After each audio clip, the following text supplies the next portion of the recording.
ನಮಸ್ಕಾರ. ಇವತ್ತಿನ ನಮ್ಮ ಡೀಪ್ ಡೈವ್ನಲ್ಲಿ ನಾವು ಭಾರತ ಸರ್ಕಾರದ ಗೃಹ ಸಚಿವಾಲಯದ ಅಡಿಯಲ್ಲಿ ಬರುವ ಇಂಟೆಲಿಜೆನ್ಸ್ ಬ್ಯೂರೋ ಅಂದ್ರೆ ಐಬಿ ಅಲ್ಲಿನ ಒಂದು ಹುದ್ದೆ ಬಗ್ಗೆ ಮಾತಾಡೋಣ. ಹೌದು, ಇದು security assistant motor transport, short ಆಗಿ SAMT ಅಂತ. 2025ರ ನೇರ ನೇಮಕಾತಿ ಇದು. ನಮ್ಮತ್ರ ಅಧಿಕೃತ ನೋಟಿಫಿಕೇಶನ್ ಇದೆ ಅಲ್ವಾ? ಖಂಡಿತ. ಅದೇ ನಮ್ಮ ಇವತ್ತಿನ ಚರ್ಚೆಯ ಮೂಲ. ಸೊ, ಯಾರು ಅಪ್ಲೈ ಮಾಡಬಹುದು, ಏನು ಕ್ವಾಲಿಫಿಕೇಷನ್ ಬೇಕು, ಸೆಲೆಕ್ಷನ್ ಪ್ರಾಸೆಸ್ ಹೇಗಿರುತ್ತೆ, ಮತ್ತೆ ಹೇಗೆ ಅಪ್ಲೈ ಮಾಡೋದು, ಇದನ್ನೆಲ್ಲ ಸಿಂಪಲ್ ಆಗಿ ನೋಡೋಣ. ಮೊದಲನೇ ವಿಷಯವೇ ಬಹಳ ಇಂಟ್ರೆಸ್ಟಿಂಗ್ ಆಗಿದೆ. ದೇಶ ಪೂರ್ತಿ 455 ಪೋಸ್ಟ್ಗಳಿವೆ. ಹೌದು, 455. ಇದು ಗ್ರೂಪ್ ಸಿ, ನಾನ್ ಗೆಜೆಟೆಡ್, ನಾನ್ ಮಿನಿಸ್ಟ್ರಿಯಲ್ ಪೋಸ್ಟ್. ಈ ಗ್ರೂಪ್ ಸಿ, ನಾನ್ ಗೆಜೆಟೆಡ್ ಅಂದ್ರೆ ಸ್ವಲ್ಪ ವಿವರಿಸ್ತೀರಾ? ಅಂದ್ರೆ ಇವು ಗವರ್ಮೆಂಟ್ ಸಿಸ್ಟಮ್ನಲ್ಲಿ ಸಪೋರ್ಟ್ ರೋಲ್ಸ್ ತರ. ಡೈರೆಕ್ಟ್ ಅಡ್ಮಿನಿಸ್ಟ್ರೇಟಿವ್ ಪವರ್ ಇರಲ್ಲ. Pay scale level 3. ಲೆವೆಲ್ 3 ಅಂದ್ರೆ ಸಂಬಳ ಎಷ್ಟಿರುತ್ತೆ ಸುಮಾರು? ಬೇಸಿಕ್ ಪೇ 21,700 ರಿಂದ 69,100 ರೇಂಜ್ನಲ್ಲಿರುತ್ತೆ. ಇದರ ಜೊತೆಗೆ ಸೆಂಟ್ರಲ್ ಗವರ್ಮೆಂಟ್ ಅಲೋವೆನ್ಸ್ಗಳೆಲ್ಲ ಇರುತ್ತೆ. ಆಮೇಲೆ ಇಂಪಾರ್ಟೆಂಟ್ ಆಗಿ 20% ಸ್ಪೆಷಲ್ ಸೆಕ್ಯೂರಿಟಿ ಅಲೋವೆನ್ಸ್ ಕೂಡ ಕೊಡ್ತಾರೆ. ಓ, 20%. ಅದು ಯಾಕೆ ಸ್ಪೆಷಲ್ ಆಗಿ? ಬಹುಶಃ ಈ ಕೆಲ್ಸದ ಸೆನ್ಸಿಟಿವ್ ನೇಚರ್ ಮತ್ತು ಜವಾಬ್ದಾರಿಗಳಿಂದ ಇರಬಹುದು. ಐಬಿ ಅಲ್ವಾ? ಕರೆಕ್ಟ್.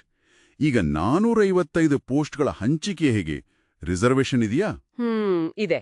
ಇದರಲ್ಲಿ ಜನರಲ್ ಕ್ಯಾಟಗರಿಗೆ 219, OBCಗೆ 90, SCಗೆ 49, STಗೆ 51 ಮತ್ತೆ EWSಗೆ 46 ಪೋಸ್ಟ್ಗಳಿವೆ. ಇವು ಎಲ್ಲೆಲ್ಲಿವೆ? ಇಡೀ ದೇಶದಲ್ಲಿ ಸುಮಾರು 37 ಸಬ್ಸಿಡಿಯರಿ ಇಂಟೆಲಿಜೆನ್ಸ್ ಬ್ಯೂರೋ ಅಂದ್ರೆ SIBಗಳಿಗೆ ಹಂಚಿದ್ದಾರೆ.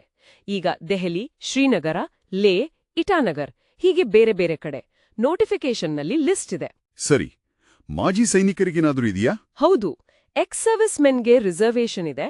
ಆದ್ರೆ ಒಂದು ವಿಷಯ, ಈ ನಂಬರ್ಸ್ ಅಂತಿಮ ಅಲ್ಲ, ಚೇಂಜ್ ಆಗಬಹುದು ಅಂತ ಹೇಳಿದ್ದಾರೆ. ಓಕೆ, ಈಗ ಮುಖ್ಯವಾದ ವಿಷಯಕ್ಕೆ ಬರೋಣ. ಅರ್ಹತೆಗಳು ಯಾರು ಅಪ್ಲೈ ಮಾಡಬಹುದು? ಮೊದಲನೇದಾಗಿ 10ನೇ ಕ್ಲಾಸ್ ಪಾಸ್ ಆಗಿರಬೇಕು. ಅಂದ್ರೆ ಮೆಟ್ರಿಕ್ಯುಲೇಷನ್. ಅದು ರೆಕಗ್ನೈಸ್ಡ್ ಬೋರ್ಡ್ ಇಂದ. ಸರಿ, ಅದು ಬೇಸಿಕ್. ಹೌದು. ಆಮೇಲೆ ವ್ಯಾಲಿಡ್ ಲೈಟ್ ಮೋಟಾರ್ ವೆಹಿಕಲ್ ಅಂದ್ರೆ LMV ಡ್ರೈವಿಂಗ್ ಲೈಸೆನ್ಸ್ ಇರಲೇಬೇಕು. ಲೈಸೆನ್ಸ್ ಇದ್ರೆ ಸಾಕಾ? ಇಲ್ಲ, ಅದು ಮಾತ್ರ ಸಾಲ್ದು. ಮೋಟಾರ್ ಮೆಕ್ಯಾನಿಸಂ ಬಗ್ಗೆ ನಾಲೆಜ್ ಇರಬೇಕು ಅಂತ ಕೇಳಿದ್ದಾರೆ. ಅಂದ್ರೆ ಗಾಡಿಯಲ್ಲಿ ಏನಾದ್ರೂ ಸಣ್ಣ ಪುಟ್ಟ ಪ್ರಾಬ್ಲಮ್ ಬಂದ್ರೆ ಸರಿ ಮಾಡೋ ಕೆಪಾಸಿಟಿ ಇರಬೇಕು. ಪ್ರಾಕ್ಟಿಕಲ್ ಸ್ಕಿಲ್ಸ್ ಬೇಕು. ಡ್ರೈವಿಂಗ್ ಎಕ್ಸ್ಪೀರಿಯನ್ಸ್ ಬಗ್ಗೆ ಏನಾದ್ರೂ ಇದೆಯಾ? ಇದೆ. ಇದು ತುಂಬಾ ಮುಖ್ಯ. LMV ಲೈಸೆನ್ಸ್ ಸಿಕ್ಕಿದ್ಮೇಲೆ ಕನಿಷ್ಠ 1 ವರ್ಷ ಮೋಟಾರ್ ಕಾರು ಓಡಿಸಿದ ಅನುಭವ ಕಡ್ಡಾಯವಾಗಿ ಬೇಕು. 1 ವರ್ಷ. ಸರಿ. ಇನ್ನೊಂದು ಮುಖ್ಯ ವಿಷಯ ಕೇಳಿದೆ, ಡಾಮಿಸೈಲ್ ಸರ್ಟಿಫಿಕೇಟ್. ಹೌದು, ಅದು ಕೂಡ ಬೇಕು.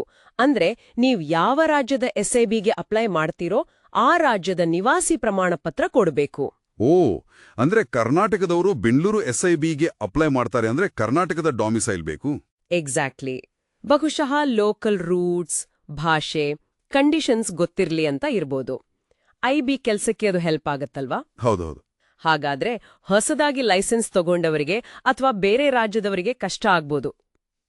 ವಯಸ್ಸು, ಏಜ್ ಲಿಮಿಟ್.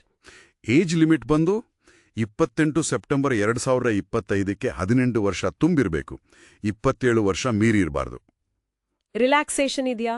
ಇದೆ. SC/ST ಕ್ಯಾಂಡಿಡೇಟ್ಸ್ಗೆ 5 ವರ್ಷ, OBCಗೆ 3 ವರ್ಷ ಏಜ್ ರಿಲ್ಯಾಕ್ಸೇಷನ್ ಇದೆ. ಬೇರೆ ಕ್ಯಾಟಗರಿಗಳಿಗೂ ರೂಲ್ಸ್ ಪ್ರಕಾರ ಇದೆ. ಓಕೆ. ಆದ್ರೆ ಒಂದು ವಿಷಯ, ಈ ಪೋಸ್ಟ್ ಫಿಸಿಕಲಿ ಚಾಲೆಂಜಿಂಗ್ ಇರೋದ್ರಿಂದ ವಿಕಲಚೇತನರಿಗೆ PWDsಗೆ ಸೂಕ್ತ ಅಲ್ಲ ಅಂತ ಕ್ಲಿಯರ್ ಆಗಿ ಹೇಳಿದ್ದಾರೆ. ಸರಿ.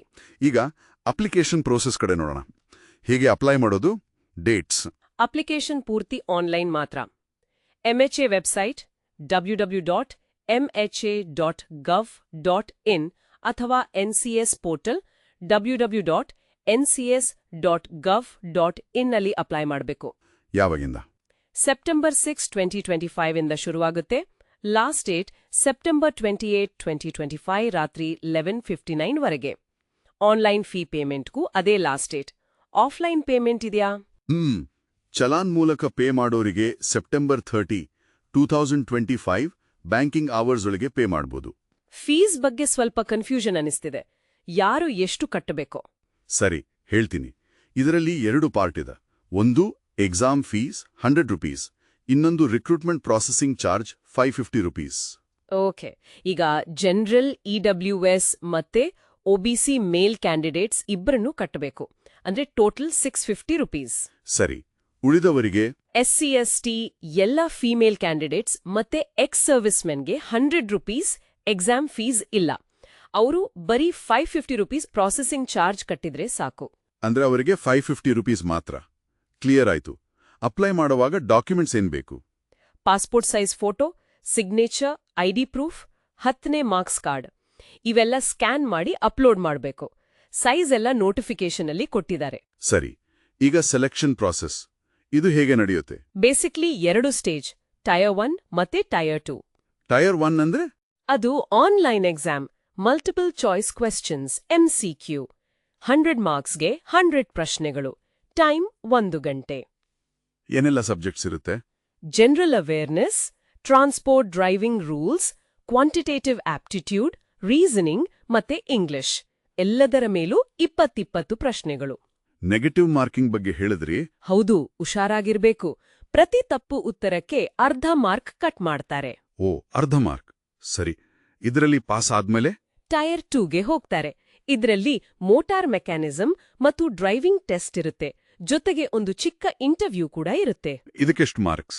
ಇದು ಟೋಟಲ್ 50 ಮಾರ್ಕ್ಸ್ಗೆ. ಆದ್ರೆ ಇದು ಕ್ವಾಲಿಫೈಯಿಂಗ್ ನೇಚರ್ ಅಷ್ಟೇ. ಅಂದ್ರೆ ಇದರಲ್ಲಿ ಪಾಸ್ ಆಗ್ಬೇಕು. ಮಿನಿಮಮ್ 40%, ಅಂದ್ರೆ 20 ಮಾರ್ಕ್ಸ್ ತೆಗಿಬೇಕು. ಹಾಗಾದ್ರೆ ಫೈನಲ್ ಸೆಲೆಕ್ಷನ್ ಯಾವುದರ ಮೇಲೆ? ಫೈನಲ್ ಮೆರಿಟ್ ಲಿಸ್ಟ್ ಟೈರ್ 1 ಎಕ್ಸಾಮ್ನಲ್ಲಿ ನೀವು ಎಷ್ಟು ಸ್ಕೋರ್ ಮಾಡಿದೀರಿ ಅನ್ನೋದ್ರ ಮೇಲೆ ಇರುತ್ತೆ. ಆದ್ರೆ ಟೈರ್ 2ನಲ್ಲಿ ನೀವು ಕ್ವಾಲಿಫೈ ಆಗಿರ್ಬೇಕು, ಅಂದ್ರೆ ಪಾಸ್ ಆಗಿರ್ಬೇಕು. ಅಂದ್ರೆ ಟೈರ್ ಐ ಸ್ಕೋರ್ ಬಹಳ ಮುಖ್ಯ, ಟೈರ್ 2 ಪಾಸ್ ಆಗೋದು ಕಡ್ಡಾಯ. ಕರೆಕ್ಟ್. ಇದರ ನಂತರ ಕ್ಯಾಂಡಿಡೇಟ್ನ ಕ್ಯಾರೆಕ್ಟರ್, ಬ್ಯಾಕ್ಗ್ರೌಂಡ್ ವೆರಿಫಿಕೇಶನ್, ಆಮೇಲೆ ಮೆಡಿಕಲ್ ಎಕ್ಸಾಮಿನೇಷನ್ ಕೂಡ ಇರುತ್ತೆ. ಇನ್ನೇನಾದ್ರೂ ಮುಖ್ಯವಾದ ಪಾಯಿಂಟ್ಸ್ ಇದೆಯಾ ಕ್ಯಾಂಡಿಡೇಟ್ಸ್ ಗಮನಿಸಬೇಕಾದ್ದು? ಖಂಡಿತ. ಮೊದಲನೇದು, ಇದು ಆಲ್ ಇಂಡಿಯಾ ಟ್ರಾನ್ಸ್ಫರ್ ಲಯಬಿಲಿಟಿ ಇರೋ ಪೋಸ್ಟ್. ದೇಶದಲ್ಲಿ ಎಲ್ಲಿ ಬೇಕಾದ್ರೂ ಪೋಸ್ಟಿಂಗ್ ಆಗ್ಬೋದು. ಅಪ್ಲೈ ಮಾಡೋವಾಗ 5 ಎಕ್ಸಾಮ್ ಸೆಂಟರ್ಗಳ ಪ್ರಿಫರೆನ್ಸ್ ಕೊಡ್ಬೇಕು. ಮತ್ತೆ ಯಾವ SIBಗೆ ಸೇರ್ಬೇಕು ಅನ್ನೋದನ್ನ ಬಹಳ ಕೇರ್ಫುಲ್ ಆಗಿ ಸೆಲೆಕ್ಟ್ ಮಾಡ್ಬೇಕು. ಯಾಕಂದ್ರೆ ಆಮೇಲೆ ಚೇಂಜ್ ಮಾಡಕ್ಕಾಗಲ್ಲ. Okay, SIB choice final. ಹೌದು. ಕೊನೆಯದಾಗಿ, ಯಾರಾದ್ರೂ ಕೆಲ್ಸ ಕೊಡಿಸ್ತೀವಿ ಅಂತ ಸುಳ್ಳು ಹೇಳಿದ್ರೆ ನಂಬಬೇಡಿ ಅಂತ ಎಚ್ಚರಿಕೆ ಕೊಟ್ಟಿದ್ದಾರೆ. ಸರಿ, ಒಟ್ನಲ್ಲಿ ಹೇಳೋದಾದ್ರೆ ಇದೊಂದು ಒಳ್ಳೆ ಅವಕಾಶ ಅನಿಸ್ತದೆ. 455 ಹುದ್ದೆಗಳು, ಒಳ್ಳೆ ಸಂಬಳ, ಸೆಕ್ಯೂರಿಟಿ ಅಲೋವೆನ್ಸ್ ಮತ್ತೆ ದೇಶದ ಒಂದು ಪ್ರಮುಖ ಸಂಸ್ಥೆಯಲ್ಲಿ ಕೆಲಸ. ಹೌದು.